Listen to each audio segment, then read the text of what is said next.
in a moment. This is from Kane's run, which you touch on. Some people look at as like the best of the last like 5 years this title was around. From that run through until the end of the title, it's literally exactly what we say. So Kane holds it, drops it to Edge in that fatal four-way match at TLC. Edge holds it for 61 days. They do that whole thing on SmackDown that you mentioned where Vicky just like, takes the title, gives it to Ziggler, then Edge just wins it back within a night. Stupid. So like that happened. Then it gets vacated, or like the Edge relinquished it because of the retirement. So his run was like 50 days. And then Christian won it for like 2 days, and Orton won it for 2 months, and then Christian won it for a month, and then Orton won it for a month, and then Mark Henry won it for 3 months, and then Big Show won it for 5 minutes, and Daniel Bryan held it when he was clearly like, he was still a mid-card at that stage, and he was competing with Big Show and Mark Henry, and he was fluking wins and all that sort of stuff. Then Sheamus beats him in 18 seconds at WrestleMania. Sheamus holds it for 210 days, pal. That literally the whole run was a Del Rio storyline, which is incredible to me. From the moment he won it through until literally October, he was feuding with Alberto Del Rio. One of the longest, most forgettable storylines of the modern era, Kevin. I The remember burritos, watching this, pal, month after month after month after month. On Raw, it would be CM Punk. He'd be feuding with Daniel Bryan, Kane, AJ Lee. There'd be stuff with Cena and Laurinaitis, Cena and Punk, The Rock and Punk and Raw 1000. That was like on Raw. That was what you cared about. Brock Lesnar and Triple H. That's what was happening there. Then on SmackDown, it's just Sheamus and Del Rio for 6 months. Literally, no matter what was happening, whether the sun was up, whether the sun was down, whether the kangaroos were bouncing in the outback, whether you were, chowing down an enchilada at the food court, pal. No matter what was going down, pal, Sheamus and Del Rio were feuding over this title. I remember Sheamus going to court, pal, and you had like Ricardo Rodriguez trying to convict Sheamus before Night of Champions to ban the bro kick, and you had Sheamus testifying in like a courtroom as to why the bro kick shouldn't be banned. Then he just beat Del Rio at this pay-per-view anyway. Like, it was just rubbish. And then a month before that, before SummerSlam, they're driving around and Sheamus is rolling around San Antonio in the $250,000 Del Rio car. Oh, I spilled a burrito, fella, in the backseat. Like, this is this championship, pal. This is my memory a year into my fandom of watching this big gold belt.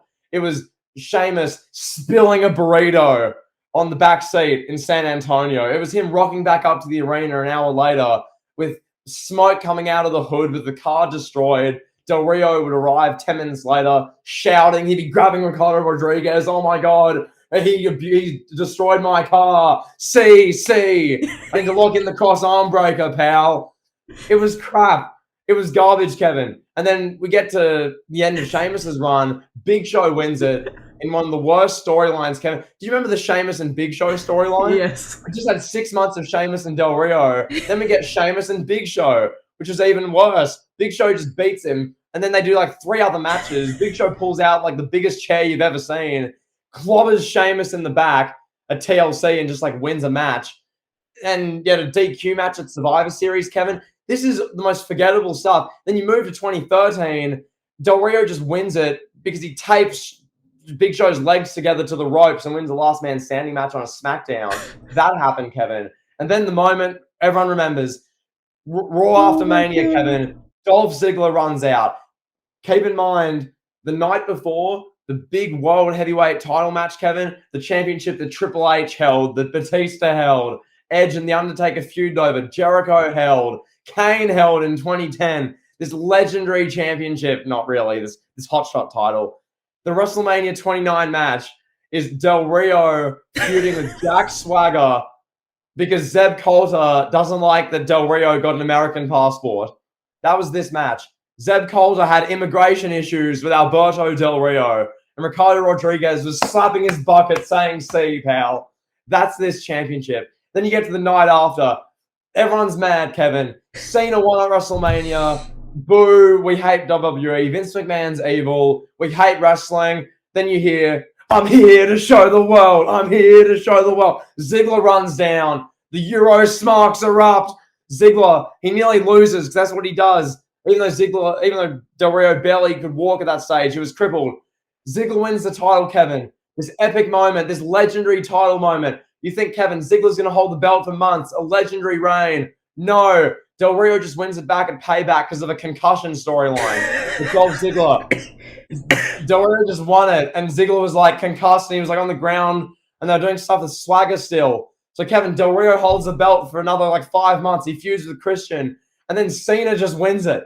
Cena, keep in mind, Kevin, at SummerSlam 2 months prior, he's like a burster infection on his elbow. He's a lump the size of a baseball, Kevin. It's a baseball-sized lump on John Felix Anthony Cena's elbow. He has to get immediate surgery. This was all over the Total Divas in 2013. Cena's surgery. This was the big thing, Kevin. Cena gets a burst of surgery. You think he's going to be out for months. He comes back a month and a bit later and squashes Del Rio at Hell in a Cell. He squashes Alberto Del Rio, Kevin.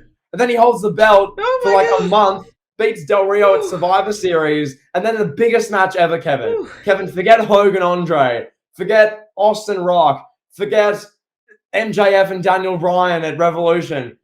This match, Kevin, Tables, Ladders, and Chairs 2013, the match to end all matches, the biggest match of all time. Cena, Orton, part 500 for both championships. Randy Orton's been pinned clean 3 times by Daniel Bryan in the past 4 months. Everyone knows Daniel Bryan's better than both of them. Cena, Orton, pal. And then he's handcuffed to the rope. Orton throws him to the side of the table. The table doesn't break. Cena is a TLC. Cena's like this, dying on the side of the ring. Orton climbs the ladder, grabs big gold. And that was the end of this championship as a solo belt. Kevin, with that being said, talk to me. That's the last 3 years of this championship, bluntly described. Walk us through how that made you feel. Talk to me about your brutally honest thoughts, pal. Thank you for that description and that just blatant, bluntly summary of the past, like from 2011 to 2013 of that World Heavyweight Championship in WWE. Thank you for that. That was hilarious.